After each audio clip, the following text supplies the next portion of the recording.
EJ, and I am the host of the Untitled Real Talk podcast.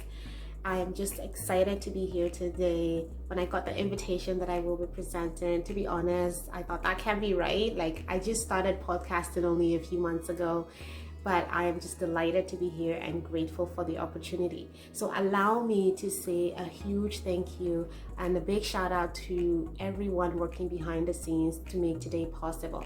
Thank you so much to the Africa PodFest team, everyone working in front of the scenes, behind the scenes. Thank you to Josephine, Melissa, Tevin Sudi, and everyone else out there who has worked so hard to put this day together. I'm sure that I can speak on behalf of all podcasters that we are very excited to be here today, and we are looking forward to many things that this podcast platform is going to do. I believe personally that it is going to change the way Africa is looked at. I'm sure for many people, when you think about podcasting, Africa is probably not one of the places that is hugely associated with podcasting, but through this platform, I think we can make huge statements. We can rewrite history, we can reshape history, and definitely break some stereotypes about Africa. So, a little bit about me and my podcast. So I am EJ, as I said earlier. I am Nigerian and I live in Canada.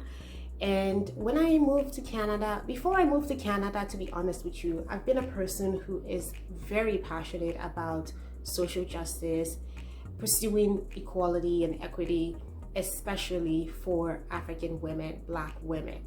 And when I moved here, I was much younger, and I wasn't quite sure what I wanted to do about this passion of mine that I have. I have this passion to provide information, to educate people, to talk about things that are limiting people, things that are bringing people down, or things that are not allowing people to pursue their full potential.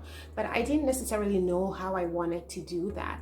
And these things, this innate desire that I had, came from just growing up in Nigeria, some of the things that I saw that women had to go through. So everyone in the house right now who is Nigerian, I'm probably sure you know what I'm talking about. Being a woman in Nigeria is not a very easy thing. You know, there's all kinds of cultural norms, all kinds of society expectations, all kinds of, in my opinion, just silly rules that are just unfair to women. And in my opinion, once again, are flat out abusive to women. And I wanted a place where I can talk about these things. I wanted a place where I can rub minds together with other passionate people and talk about these things, raise awareness, because I know other people are doing it. So I wanted to be able to join that movement to raise awareness on these issues and cause people to think about what they do. When you do things, why do you do them? And why is it fair to treat women differently? I was looking for an opportunity to take this desire for social justice, the desire for advocating for women to a different level, and bring that to a place where I feel that other people can also participate in that conversation and share their ideas and share recommendations on how we can do better and be better. So what better place to do this than have a podcast? So this is the core reason why I decided to do the Unfiltered Real Talk and focus my conversation around the African woman. So Unfiltered Real Talk is where we have real and unfiltered conversations. So we want to be able to address these norms. We want to be able to talk about cultural practices, traditions, and all those kinds of rules and regulations that impose hardship on the African woman. So that is a huge focus of my podcast. And of course, I do discuss issues that impact other women and just all African people. But a huge portion of my conversation on the podcast predominantly focuses on the African woman. Again, I wanted to be able to have a safe space where I can talk about some of these issues that African women have to deal with on a regular basis. I wanted to be able to have real conversations about it. I didn't want to be filtered at all. I didn't want to have to think about how I say things in order to please people. I didn't want any of that. And I also wanted a place where I can get objective people to think about what they do and why they do it. So a huge part of my podcast is challenging norms, provoking deeper thinking, and therefore inspiring change for a better living. So if you listen to my podcast, you see me talk about this a lot, and that's because I've spent a lot of time thinking about why we do certain things, even if they were a culture. We do it because they've been normalized, right? They have become norms, and so it's normal to do them. But if we challenge these norms, if we spend time to think about these norms, because these norms are made by you and I, right? Like they're not just fall down from heaven and then they became culture or a tradition. No, a group of people came together, and many times they are men. They're based on patriarchy. Most societies are patriarchal, and so is a big chunk of Africa. And for my purposes, focusing myself being a Nigerian woman, our culture is heavily patriarchal. So I want to challenge people, the average person, everybody, to think about what you do when you do things that impact women negatively or harshly and impose hardship on African women. Think about why you do it. And of course, I'm thinking about myself as a Nigerian woman, but at the same time, I'm thinking about all of Africa. I'm thinking about all African women. I'm thinking about all African people. And I'm thinking about practices that are degrading and demeaning and harsh and unfair and discriminatory to African women. And that is why the conversations cannot be filtered. These are things that are impacting people's lives. These are things that impact the ability for people to socialize appropriately, to reach their full potential, to be able to achieve what they would like to achieve. And if we have certain norms and cultural rules and regulations that are coded in lifestyle, then obviously some of us will not be able to reach our potential. So we have to have unfiltered conversations. We have to have candid conversations. We have to have real conversations about these issues, because they do impact lives. They do impact people. So that is why conversations on the Unfiltered Real Talk are raw, they are controversial, they are complex and delicate, and sometimes they are sensitive. So for example, when I started the podcast, a huge portion of it was focused on sexual violence. Now that's because I know people in my life who've gone through it, and they couldn't really do much about it. They couldn't really, go to the police to talk about it. And for those people who were brave enough to bring it to their parents or their caregiver or mom and dad or somebody significant in their life, they were just casually frowned upon.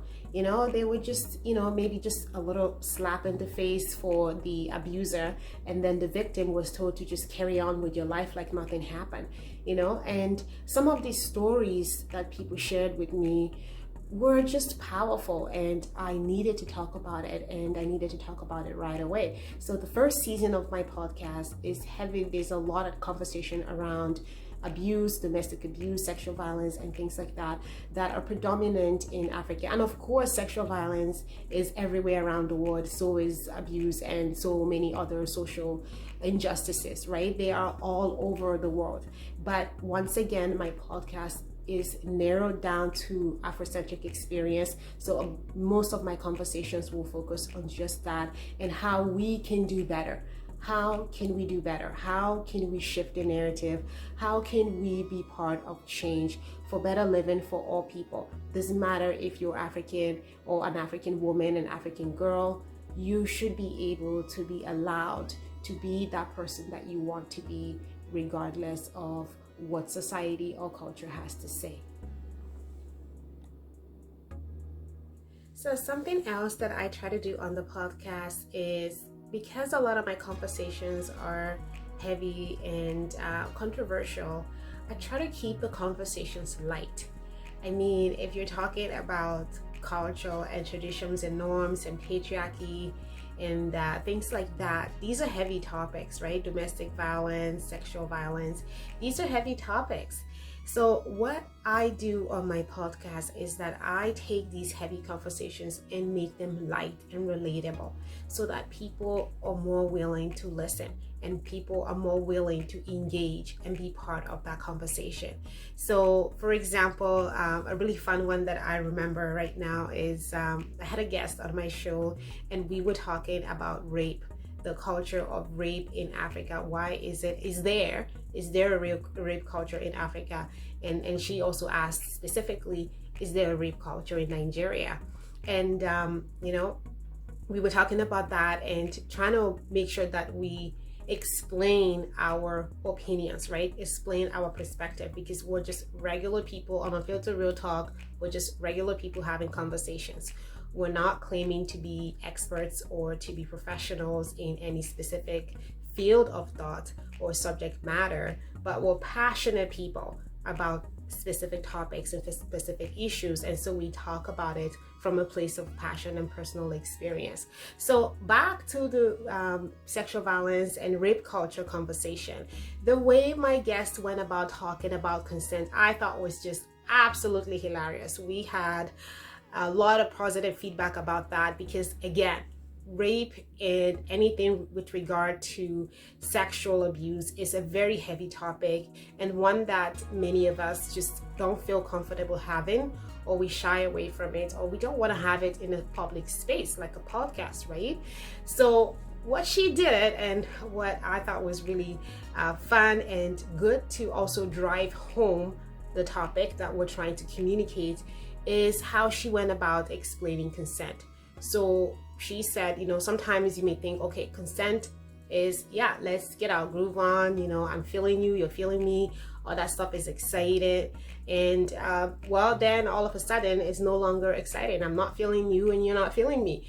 And so what does that mean for a guy, for example? So does that mean that the girl is just playing hard to get and so you need to continue and just keep trying? Or does that mean that I actually need to pump the brakes here? I need to pause and I cannot continue. And so the way she went about explaining that and how we have to be careful about imposing ourselves and thinking that that is warranted, I thought was instrumental. Another thing that she did with regard to consent is just visual cues that sometimes we don't know that we're doing. So for example, a woman wears a specific type of clothing, her skirts are short, she looks a certain way, and she goes out in the middle of the night, or she goes to a guy's house in the middle of the night, and that means she's asking for it.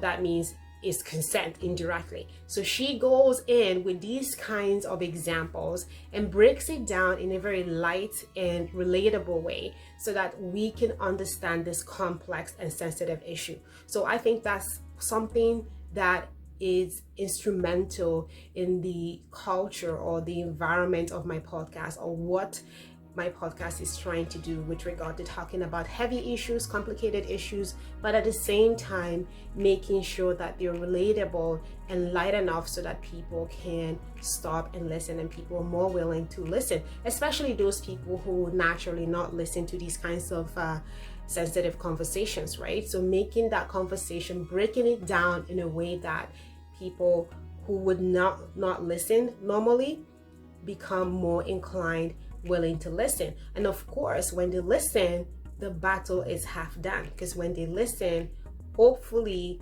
they get inspired and they get provoked to think deeply about your personal practice. So if you were doing things different before, so maybe before you saw a woman wearing a certain dress and you're like, that one, why is she dressed like that? And then for my Nigerian sisters, maybe you go to a place and you wear certain types of skirt and you're like, cover your leg, your leg needs to be covered. Or you wear pants and in a specific church or a specific place associate wearing pants with being a certain type of girl, right? Whatever label it is that society decides to put on that individual for looking a certain way. But in the podcast, we make sure that we debunk these kinds of myths, we debunk these kinds of association, but in a very light and relatable way, so that people who would naturally not want to listen to these kinds of crucial but sensitive conversation, they stop to listen. So that's something else that we do on the Unfiltered Real Talk that I think is fun and much needed to engaging people on conversations around social. So you're voluntarily agreeing to it. You're not implying, it's not implied consent, it's not silent, it's not drunk, it's not unconscious, it's not forced. It is not forced, and it's not because somebody is wearing a mini skirt, then that's consent. That's not consent. No, miniskirt is not consent. Unconsciousness is not consent. That's right. Drunk. Or because you came to, let's be even more specific, because I showed up in the club with a mini leather skirt and red stiletto heels, it doesn't mean consent. That I'm asking. Even if I raped. come to your house, it's not consent, right? Like, even if I'm drunk, right. I came. Yeah, we get that. I like that you mentioned that. We get that. And when people say, but why did you go there? You know he's a boy. Why did you go there?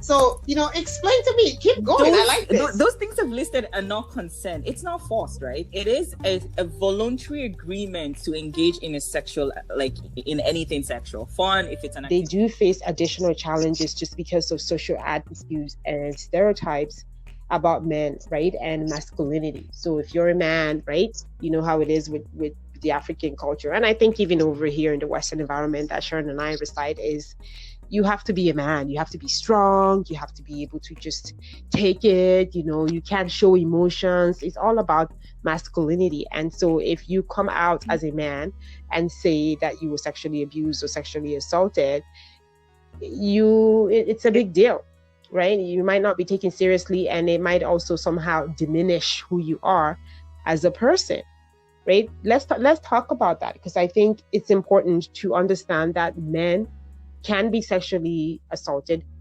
Young boys are also targets, and it's a serious situation as well. Same gravity as with girls. It is almost the same situation as well, because some cry. I want to debunk the myth that okay. It's okay to cry. It's okay. It's okay to cry. But expressing emotions, it's fine. So we need to start that as parents, you're creating a safe space with your born child to the point where don't just think that he's a man so he can handle it. Not everything they can handle. Some things room. They need you to make them feel safe. You know what comes. So as an African woman living in Canada, I also wanted to create content within my podcast that applies to African women living in Africa and African women living in diaspora. So what I try to do, and I'm constantly doing on the podcast, is making sure that conversation relates to African women in home countries and African women over here. So for example, when I was talking about sexual violence, that series I did, the way there are resources available for African women living in Africa is different from how resources will be accessed, say, in the diaspora in Canada where I live. So it's a different climate, it's a different culture. So when I talk about sexual violence, I make sure that my conversation is relevant to how that topic is perceived or how that topic happens in African home countries versus how that topic will happen over here in the diaspora. So that's something that is key that I do, that I feel that it's really relevant, really important to have, and that also caters to my audience. So for the rest of my conversation, I would like to give you a little bit of an agenda.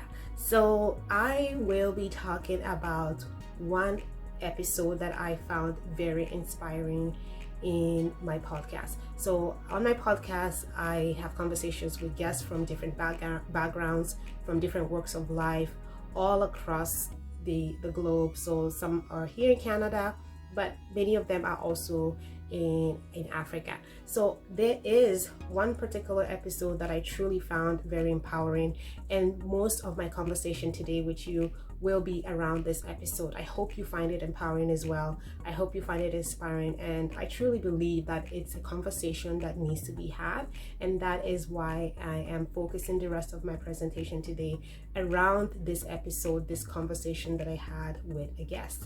What I would also want to mention is that, as a bit of an agenda item, is again, I will be chiming in with questions, what I'm calling food for thought questions.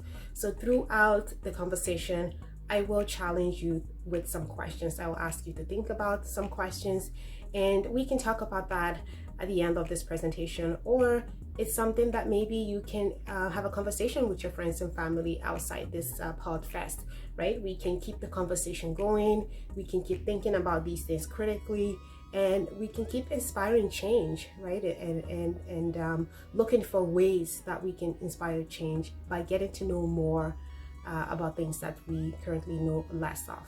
So let's get into the rest of the presentation, and thank you so much for listening. I'd like to start out by asking you what you know about hearing loss. What do you know about speech impediment or impairment? Do you have a family member with hearing loss? Do you know of anyone with hearing loss? Do you have anyone around you who uses hearing aids? Can you imagine you have a medical emergency, you go to the hospital, but you cannot communicate to the doctor. The doctor, therefore, cannot help you or is not patient to help you because he or she cannot understand what you're saying. Imagine that you're in a classroom with many other students and you cannot understand what is being taught. You cannot understand your professor because you cannot hear what he or she is saying. Imagine that you go out on a party with some friends or some family members. You go to the pub, you go to a bar, you go to a restaurant to eat, and you are ridiculed because of the way you sound when you speak, or you're made fun of, or you're bullied by classmates and colleagues because of the way you sound or the way you look, or because you're wearing a hearing aid. This is some of the experiences of my guest, and this will be some of the experiences of many other persons with hearing loss or speech impediment, or both. Now, I've asked you to imagine that because I'm about to share with you a very inspiring and empowering journey. It is truly going to warm your heart and touch you. And I hope that it also inspires change in the way you see persons with special needs. So recently, I had the opportunity to sit down and have a conversation on the podcast with a young lady from Nigeria. She is from Kogi State in Nigeria and recently graduated from one of the universities. And I wanted to talk to her about her journey, about how she found out that she had hearing loss. What did that look like? How did she get support? What are the supports that were there? And how did she afford a hearing aid in a place like Nigeria? How was she able to persevere through the challenges that comes with persons who have one, limitation or the other? And this, of course, is not just peculiar to Africa. I'm sure that all around the world, persons with special needs are going through different kinds of challenges. And that is why we need to have this conversation. That's why I wanted to have this conversation on the podcast. Before I get into everything else that I have in store with you, based on my conversation with Anne, I wanted to also share some statistics. Take a look.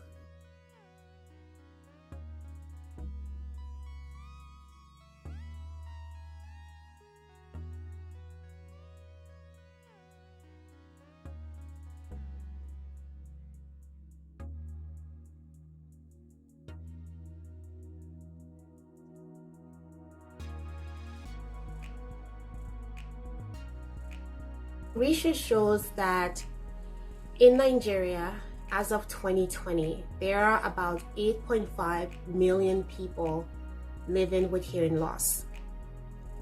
And based on a recent article that I saw, the Nigerian population is about 201 million people as of 2019. Now, give or take, this could be a little bit more, but let's go with that number. 201 million people in Nigeria versus 8.5 million of them are living with some kind of hearing impediment. Now, that's about, if my math is right, that's about 23% of the population of Nigeria have one hearing loss issue or the other. According to a statistic that I found, I believe on CDC, more than 90% of children are born, more than 90% of kids with hearing loss are actually born to parents who can hear. Now, does that surprise you? I want to pause here and ask you that. Does that surprise you? Are you shocked about that? That 90% of kids born with hearing loss are actually born to parents who can hear. So parents who are hearing. I wonder if that surprises anyone here. Now, according to CDC, hearing can affect a child's ability to develop speech, language, and social skills. And you will see from my conversation with Anne how her speech impediment and the hearing loss issues that she had impacted her social skills. Take a listen from Anne herself. So I want you to tell us a little bit now about what that felt like the first time you wore a hearing aid 14 years ago. How did that feel now getting full hearing versus when you didn't have the hearing aid? What was that first experience like? The experience is huge. The difference is huge, yes. Because prior to getting the hearing aid, I noticed I'm someone who don't talk much because of the speech defects. And most times when people are talking, I just keep quiet in conversation. I don't contribute my quota or anything. Right. I wasn't completely deaf, so I won't say that I was deaf and dumb because I had a speech defect. That actually sound like there's something in my mouth when after there's nothing in my mouth. You understand? Getting the hearing aid for me, it took a lot of work for me to get to this level where I can talk in public. Because of the hearing issue, I became shy because I know I was a lively person. But all of a sudden, I noticed that I'm actually shy and I don't like talking in public. Getting this hearing aid, if I'm to use the year 2020, I think it has helped me a lot. I won't say about the years before now, because the year before now, I didn't allow this to weigh me down. I didn't want to take responsibility for myself. Now, I can talk in public if I want to. I can do whatever I want to do. I can contribute in any conversation. I can, not because I won't be able to. The hearing aid is a big plus in my life. I won't lie. 14 years using the hearing aid till now is a big plus in my life. Yeah. So what I would like to mention to our listeners and our viewers of this episode is some of the stereotype and the stigma and the myths associated with persons who have hearing disability. And a place like Nigeria, where Anne and I come from, or other African countries or developing countries as a whole, having any form of disability is a huge detriment to that person and affects the entire functionality and quality of life of that person. So Anne was diagnosed with hearing loss when she was about 14 years old. That's when she was officially diagnosed. But before then, Anne says that she felt that something was wrong. She thought that maybe around when she was 9 years old, she felt that something was wrong with her hearing because people would be talking to her, but she just wouldn't hear them, or she needed people to speak a lot louder in order to hear. But she just thought that, she's a young girl. She just thought that it's something that would take care of itself. So she never really told anyone, and she never shared her story with anyone, she never shared this problem with her family or anybody else. Now, when she was about 14 years old, her father actually discovered it. He found out. And then he took Anne to an audiologist. And after a series of appointments and consultation, Anne was then diagnosed and she would need hearing aid. Now, Anne said that it was a difficult time for her family. It was a lot of money. Her parents were public servants, and fortunate for her, they were working. And they were able to raise this money for her to go purchase her first set of hearing aid, which I think she said was around 2014. Now, after purchasing those hearing aid, about 4 years or so later, Anne said that the hearing aid just suddenly stopped working. It wasn't working. She couldn't really use it anymore. So her parents needed to come up with the money again. So they had to raise the funds and purchase another one. Well, first off, actually, she said that they tried to fix it. So they tried to fix that first set of hearing aid, but when they sent it out overseas to get repaired, and when it was being sent back in here, it seemed like it got damaged on the way here. And her dad was hoping to, take that to the courts and have them, settle the situation, but it would have cost way more money. Now, those of us from Nigeria, I think we know this is true. It would have cost way more money, and so it just made sense for her for her parents to just purchase a new one. And so a new one was purchased. And she said that it cost quite a lot of money. I believe at that time she said it was over 300,000 naira. And so for those of us in Canada, it would be over $1,000 or close to it. And of course, depending on your location, I urge you to do the same math. So I want to ask you a few food for thought questions here. Now, what do you think is the cost of hearing aid in your home country? Do you think the average person can afford to purchase a hearing aid if they needed to, or any other form of treatment for hearing loss if they needed to? That's a question that we have to ask. And that's a question we have to support other people in addressing by raising awareness. So I'm going to rewind really quickly here. When Anne's family discovered that she had hearing loss, when she went to the audiologist that I mentioned a little bit earlier, and she got tested, now they found out that she could hear on one ear but not the other. So that's why she has partial hearing loss, I mentioned earlier as well. So food for thought right here, I want to ask you, do you think that she needed 2 hearing aids? So although she has hearing capacity fully functioning in one ear but not the other, I'm curious to know if you think that she needed 2 pairs of hearing aid or she needed 1. And why or why not? Why do you think that and why not? Now, this is food for thought question. Think about it. This is a conversation that we can have afterwards, and it's a conversation that you should have in your circle as well. Now, I will continue on with my conversation with Anne.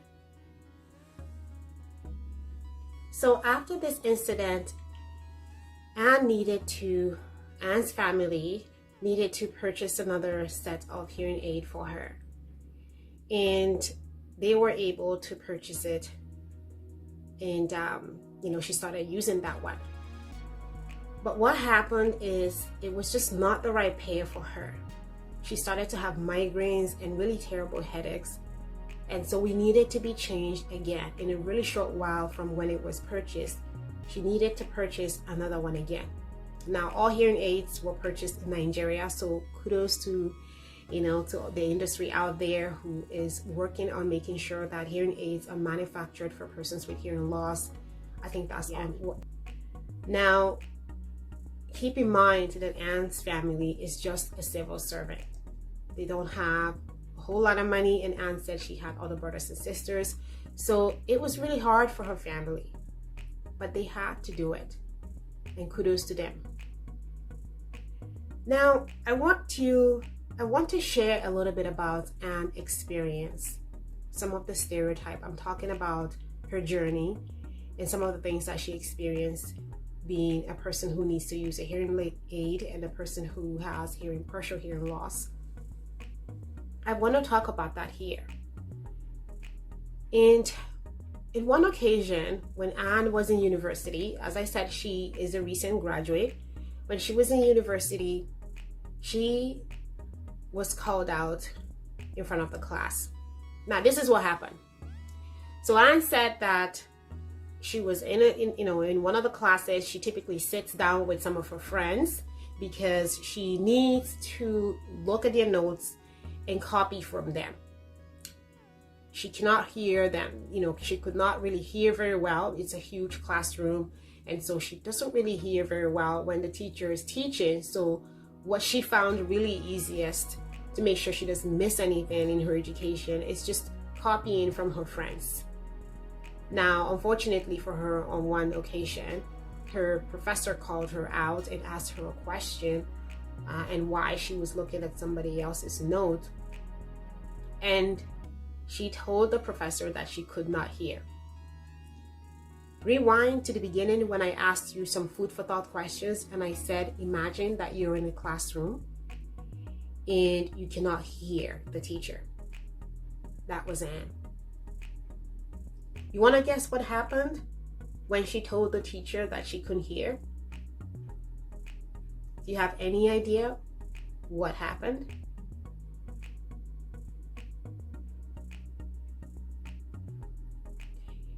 You would have to come back to the podcast to listen. I just thought I'd do that. So this episode, like I said, has not been aired. You guys are getting first dibs on this episode. So if you want to know more about what happened to Anne, I think you need to stay tuned to the podcast and check out the rest of our conversation. But take a listen to one of Anne's experience. How many times I have to pack my hair up and I have to walk on the streets in school, and I'm walking on the road and someone like, what is that in your ear? That kind of, I've had that kind of experience. There was even a time one of my schoolmates, my friend, after school we went to an history to eat. I don't know, there are some big boys on campus that came through. Bigger boys. I know what it means to be a big boy on campus. I do. Yeah, you have to be very careful. I was just smiling and eating my food. Then the bros stopped me. I'm like, why are you looking at me like that? I'm like, how am I looking at you? Just looking at me, complaining. That's the way you put my ear. Just block this one, that one. I've been playing TikTok. I just sit down looking at the guy like, well, I don't know what's the reason for this kind of reaction from you. I'm eating my food and you came to meet me there with my friend. The best thing for you is to order your own food and you sit down, start harassing someone because of what is in the ear. In my 100 level, like I was this bubbling person. Funny enough, the whole class had a presentation, individual presentation. And in that class, we were about more than 300 in the class. And I was asked to answer a question on stage.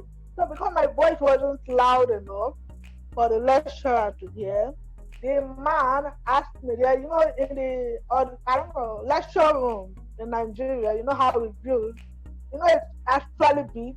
So the lecture room, there was this staircase. I will take you to the back. The man asked me to climb the staircase, run up and down, because I couldn't answer his question. Seriously? Loud enough. Yeah, seriously. That was the beginning of my issue in the university. Since that day, I had, when someone who has a confidence in herself. So in front of 300 plus people, because you could not project your voice loudly, you were punished by told to run up and down stairs? Yes. It happened to me. It's not like it happened to someone else. It happened to me. I cried in the class that day. I was in 100 level. Can you imagine? I have never cried in the class before, but that very day I cried.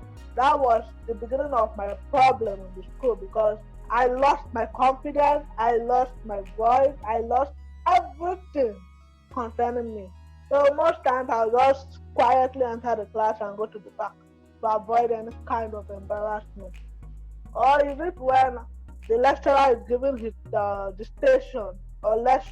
So when we were doing that, I had friends. I had about 4 friends in my class.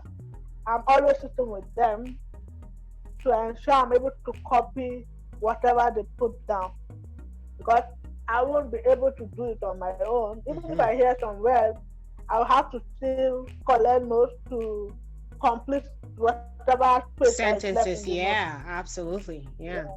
I think when one of those lecture days we had a class, I don't know, maybe because I was looking at my friend's notebook to write down what she wrote. I don't know what happened, but I know I was not hearing well that day.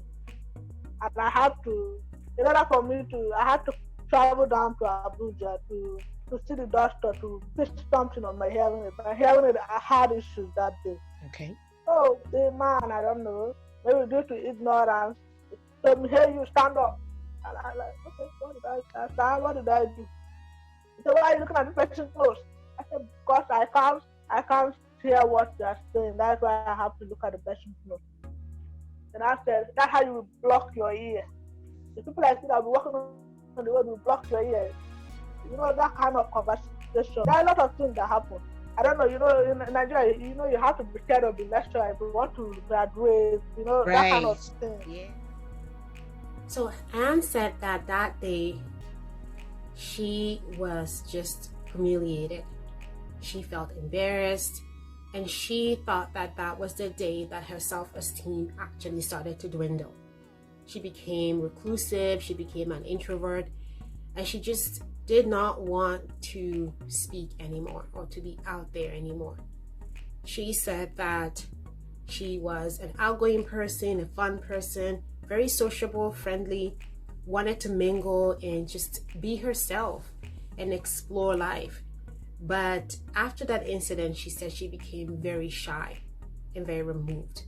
She became quiet, inactive, and just didn't want any opportunity that will cause her to have to speak up.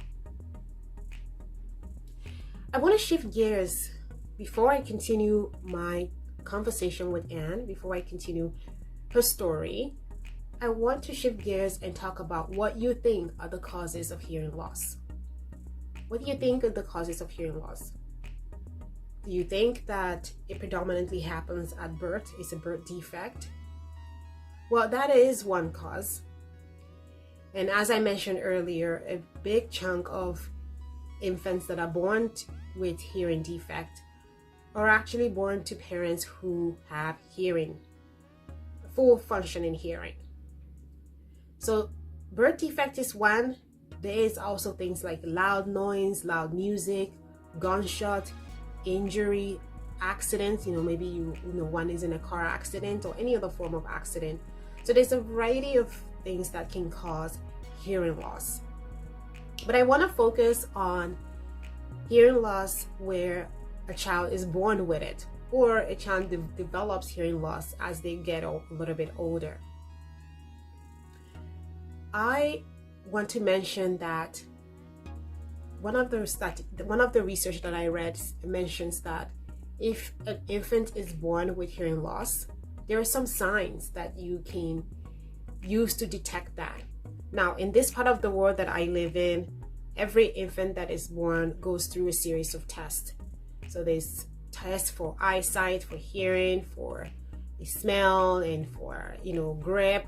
All kinds of tests are done. So the conversation then becomes, we need to encourage institutions and governments to make sure that tests for infants is part of what is happening when a child is born. I want to take that a little further and say that it's not just the responsibility of, hospitals and governments. It's also the responsibility of you and I. And I'll get into that a little bit later. But institutions can do a huge job, can do the biggest work, the most significant work in making sure that hearing loss that occurs at birth are easily and quickly detected doing those series of medical tests before a child goes home, and also those ongoing tests that happens throughout the beginning early days and weeks and months of a child's life. So for example, here where I live, when you go to school as a young child, so when you start school in preschool, you're about 4 or 5 years old here. And at that time, there are some tests that are done. Your teacher will observe the child, observe whether they can see well at the back of the class. They pay attention to these kinds of things, and then they will report back to the parent. So that's how the education system can also assist with early detection of hearing loss and also early intervention, therefore. So a statistic that I saw said that if an infant is born with hearing loss, there needs to be medical intervention before they're 6 months old. So that's huge. So going back to my journey, my story about Anne's journey, you can see that that's not what happened with her. So if she had early detection, perhaps there would be, intervention that could have helped her life now. And if research is saying that if you were born with a hearing defect that it needs to be taken care of before you're 6 months old, then it goes to show that early intervention is so crucial. And this is why institutions, organizations, and governments as a whole need to focus on hearing loss and combating hearing loss. As I said earlier, one study shows that 8.5 million Nigerians have hearing loss issues. So that's a huge number of people, and they cannot just be ignored. So part of what I like to do on my conversation on the podcast is, after I highlight an issue, I like to talk about solutions. Solutions at the government or institution level, like I've just mentioned, with regard to making sure that governments are providing the benefits, raising the awareness around hearing loss, and breaking down that stigma and stereotype that goes around persons with special needs. What I also like to do is to break it down at the individual level. So yes, the government can do many things for us, institutions can do many things for us, but society is you and I. We make up society. So what can we do at the individual level as a way of practical solution, as a way of integrating change? So what I did was ask Anne that question. So I asked Anne, what do you think is needed from us as an individual and from us as a government? And for her, as a government, she feels that there needs to be more places that manufacture hearing aid. So she said that if there were places that manufacture hearing aid and that also repair hearing aid, she would not have needed to send back her second hearing aid, her first hearing aid overseas to have it repaired. And then on his way back, it got damaged. So if we had those kinds of infrastructure, then that service could have been provided and she wouldn't have need to incur that extra cost of shipping it overseas to get it fixed. And then unfortunately it didn't arrive fully functioning. It didn't arrive functioning at all, and so she needed to get another set. So for her, she thinks that government can invest in ensuring that there are more audiologists, there are more centers that manufacture hearing aids, and that there is funding that goes into assisting people to purchase that. And I think these are excellent tips. I'm sure you agree with me that these are fantastic things that institutions can do. Now, I wanted to know what I can do at an individual level. And I hope you're not thinking money. I know you're probably thinking, oh, money, maybe I'm going to talk about donating money. That is great. Of course, if you can support someone financially, that is good and awesome. But I'm talking about behavioral change.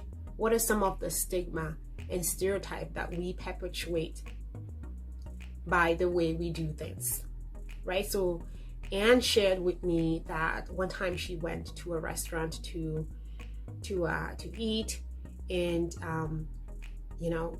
the way she was just talked to by somebody else because of wearing hearing aid, and they said, oh, that's because of that thing on your ear, And there are so many other things that she shared, and I hope that you guys check it out when this podcast is out. But what I'm trying to say is, what can you do at the individual level? At the individual level, you can educate yourself. This is new information that maybe you didn't know before, or maybe you knew a little bit about, and you can get more information on how you can improve the way you thought about it. So maybe you thought something or the other about persons with hearing loss or persons with disability as a whole, or special needs as a whole. And with this information, you can think about it differently. So I like to challenge you to think about some of your implicit biases around persons with special needs, or persons who sound a different way, or who look a different way, who don't look the way that we want them to look, right? Or the way we think that people should look. Why do you even think that? I want to challenge us about that. Like, why do we think that people should look a certain way, people should be a certain way? Like, what gives us the right to put people in certain boxes and to label them? So that is something we can do. And Anne said that at the individual level, what this transcribes to is be patient, be understanding. When you meet someone who doesn't sound like you or who doesn't look like you, be patient with communicating with them. Be patient with integrating them in your circle and making sure that they feel like they belong and that they are part of you, because we are one people. We need each other. We need love to move forward. Something else that Anne mentioned is that don't feel that when you're speaking to somebody who has hearing loss, or maybe they have a hearing aid, that you need to yell at the top of your voice, that you need to speak so loudly. Don't feel like that's what you need to do. Be patient in communicating, by looking at them. Verbal cues, body language cues, these are all important things that we can do when we're communicating with a person with hearing loss. So she gave a lot of good tips, and I wanted to share this few with you right now. On that note, I want to mention a food for thought question. Have you asked yourself, or are you wondering at this moment, how is it that Anne could not lip read? Lip reading? How they say that people who are deaf or dumb or, have any kind of hearing loss type disability, they can look at the lips. So right now you could be looking at my lips and reading what I'm saying, or being able to interpret what I'm saying by reading my lips. Well, not everyone can lip read, according to Anne. So some of the practices, some of the tips that Anne gave us, that she shared, that we can use as we are supporting persons with hearing loss, or we meet someone with hearing loss. What are some of the things that we can do? What are some of the things that we can be educated about, that we can use to support them, or just be aware? So something that she said is maintain eye contact. So when you're talking to someone, maintain eye contact. Don't assume that they know how to lip read. Don't assume that they can just look at your lips, your mouth, and figure out what you're saying, because lip reading is not necessarily about reading the lips. It's about trying to pick out some words, based on the shape of the mouth, and then trying to understand the context, the body language, and make an educated guess around what the person is trying to say. So it's more than just looking at the lips and figuring out what you're saying. No, there's so many other things that go into it, like body language, like I said, and the context of what's being said in order to decipher what you're trying to communicate. Another good tip is facial expressions. So facial expressions helps to clearly communicate what you're trying to say to a person who may have hearing loss. Another good tip, repeat or rephrase what you've said. Now, this is something that I found, information that I found in getting ready for this presentation and for my research, is you have to be patient in maybe rephrasing what you've said, and be ready to do that. And it may not be needed for everyone. but just be ready to be able to communicate a little bit differently in order to be understood. And remember that everyone's method of communication is different, right? You can't, as we all know, we know this, we can't paint everyone with the same brush. So don't assume that the way you communicate with one person who may be deaf or having partial hearing loss is the same way that you would communicate with someone else. So there's different methods to communicate, and we have to be patient to understand that. So this is close to the end of the presentation that I had today for you about Hear Me Out, Anne's personal journey with hearing loss living in Nigeria. What I want to do now is talk a little bit more about Anne's platform. I think Anne is doing a phenomenal work. This is work that I would call Hercules job, because it's huge. It requires manpower and it requires all hands on deck. It needs a lot of support. And Anne is just brave for even venturing into this.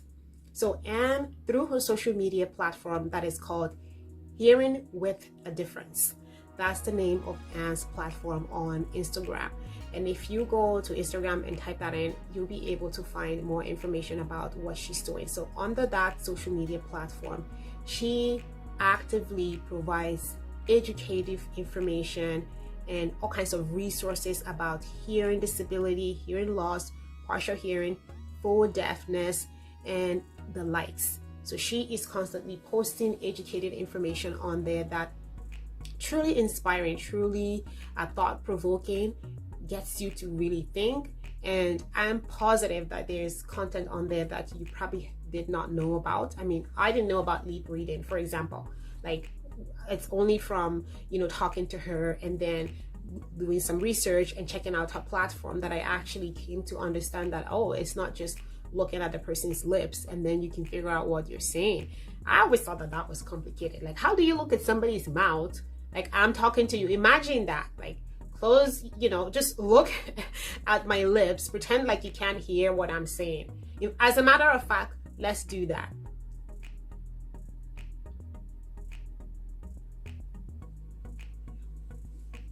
Now, did you manage to interpret what I just said? Did you manage to figure out what I just said? So what I said, and if you, I'll give you a minute. Let me pause for people to take quick notes. So what I said is, hello Africa, hello world. I hope you're enjoying my presentation so far.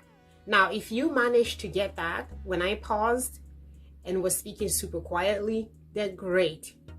But I found it very complex that you could look at someone's lips, only look at your lips, no sound from your mouth necessarily, and be able to say what the person is trying to communicate, because people speak fast, people speak slow, we all speak differently. And so that just goes to show you the complexity of reading lips. Now, as I said, through Anne's social media page, she tries to raise awareness about various things. One thing that I found really amazing that she does there as well through her social media platform is she reaches out to people with hearing loss as well. So people are constantly contacting her, people in Nigeria are constantly contacting her. So she has a group now that she's created where people can, just come and get information. Just come and get educated. So she may not have money right now to give to people, but she has information, and many times that's gold, in my opinion. So she can provide them with, okay, this is, what you need to know. This is how you need to communicate. I'm here to support you. There are other people here to support you through this journey. And so you don't have to suffer alone. You don't have to feel like you need to hide or pretend or be somebody else.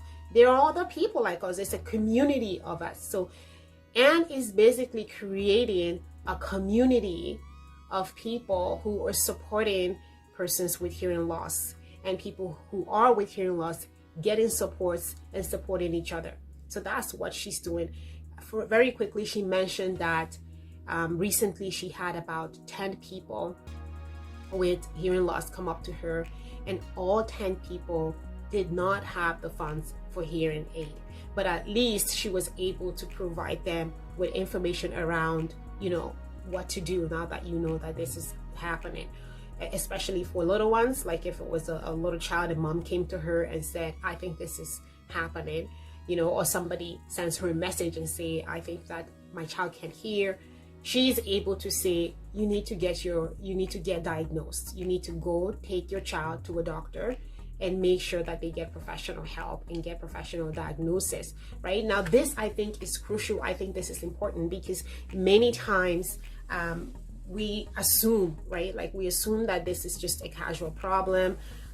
This or anything else might not just necessarily be hearing aid. Like maybe you're having other kind of issues or any other kind of maybe illness, even maybe a medical illness, and we think that it will just take care of itself, right? It would think that a miracle will happen and it will take care of itself. And no offense, I'm not saying that miracles don't happen, but what I'm saying is that there is a place for medical intervention and there is a place for education, and that is most important. So kudos to Anne for taking this disability that she has and making abilities out of it, making huge things out of it, connecting people, creating a community of support through her social media platform. I think that's just amazing and just empowering and just refreshing to see. And it's wonderful when you see fellow African people going out there and breaking chains, breaking the glass ceiling, doing all kinds of wonderful things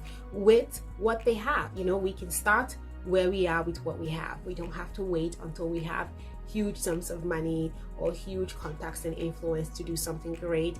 We can start something where we are. So it's quite empowering to see what Anne's doing where she's at. And this is one of the reasons that I focused my presentation around my conversation with Anne, because I was deeply inspired and I felt that is a conversation that I can bring here and hopefully inspire you all there who will listen in to be more to go out there and do whatever it is that your heart desires. Maybe you are desiring to do something to support something, but you're not sure, you're thinking about it, or whatever it is that is causing the delay.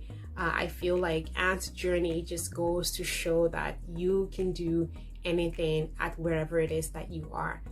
All you need to do is just get started. So this is the end of my presentation.